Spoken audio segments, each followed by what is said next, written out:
Voilà, bonjour les amis. On donne ce système d'équations à trois inconnus. Et on aimerait savoir lequel des triplets suivants est solution. Donc déjà, il ne faut surtout pas résoudre le système, ce serait inutile. Il faut plutôt vérifier si ces différents triplets sont solution ou pas. Et pour qu'un triplet soit solution, il doit vérifier chacune de ces trois équations. Et si un triplet ne vérifie pas l'une des équations, alors d'office, il ne pourra pas être solution. Donc, je vais commencer par vérifier la troisième équation puisqu'elle est la plus facile. Y plus z égale à 3. Donc, un triplet vérifie la troisième équation si la somme, puisqu'on a le triplet x, y, z, si la somme des deux dernières composantes donne 3. Dans le cas contraire, le triplet ne vérifie pas. Donc, on y va. Y plus z, la somme des deux éléments ici, 1 plus 4, ça donne 5, qui est différent de 3. Donc, d'office, ce triplet ne peut pas être solution parce qu'il ne vérifie pas la troisième équation. On vérifie le deuxième triplet. Quand j'additionne ici, moins 1 plus 4, ça donne 3. Donc, il vérifie la troisième équation. Ça signifie qu'il peut être solution. Pour ça, il faudrait qu'il vérifie les deux autres. Donc, on conserve 3. On conserve ce triplet-ci. On continue avec ce triplet-ci. Quand j'additionne y plus z, ça me donne 5. Donc d'office, ce triplet n'est pas solution. Donc déjà, on l'élimine. Ici, quand j'ai fait la somme de y et z, ça me donne bel et bien 3. Ça signifie qu'il peut être solution à condition de vérifier les deux autres équations. Donc on a fini de vérifier la troisième équation. On passe, disons, à la première, par exemple. Vérifions maintenant la première.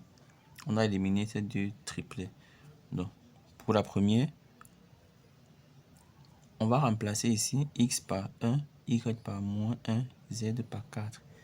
Si ça donne 4, alors le triplet vérifie l'équation. Donc on y va 2x, c'est-à-dire 2 fois 1, plus 2y, 2 fois moins 1, plus z qui est 4. Ça me donne 2, moins 2 plus 4, qui donne bel et bien 4.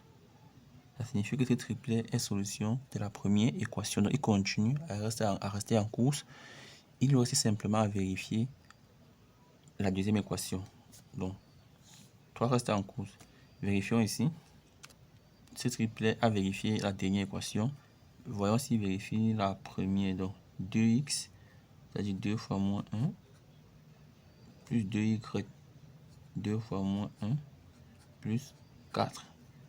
Ça fait moins 2 plus 4 qui est égal à 0. Qui est différent de 4. Ça signifie que ce triplet n'est pas solution de la première équation. Donc, dès que tu ne vérifies pas l'une des équations, tu ne peux plus être solution. Donc, ce triplet est éliminé.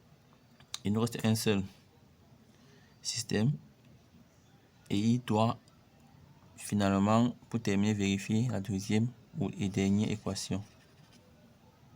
Donc, pour cela, on va faire moins 2x, moins 2, c'est-à-dire fois 1, plus y, qui est moins 1, moins 4. Ça doit donner moins 7 pour que le triplet soit solution. Donc, ça donne moins 2, moins 1, moins 4, qui est bel et bien égal à moins 7. Ceci veut dire que ce triplet vérifie également la deuxième équation. Il a vérifié la troisième, la première et la deuxième. Donc, on conclut que ce triplet est solution. Donc, la bonne réponse était 2i. À savoir le triplet 1, moins 1, 4. Voilà les amis, merci d'avoir suivi et à très bientôt pour une nouvelle vidéo encore plus intéressante. Ciao, bye bye.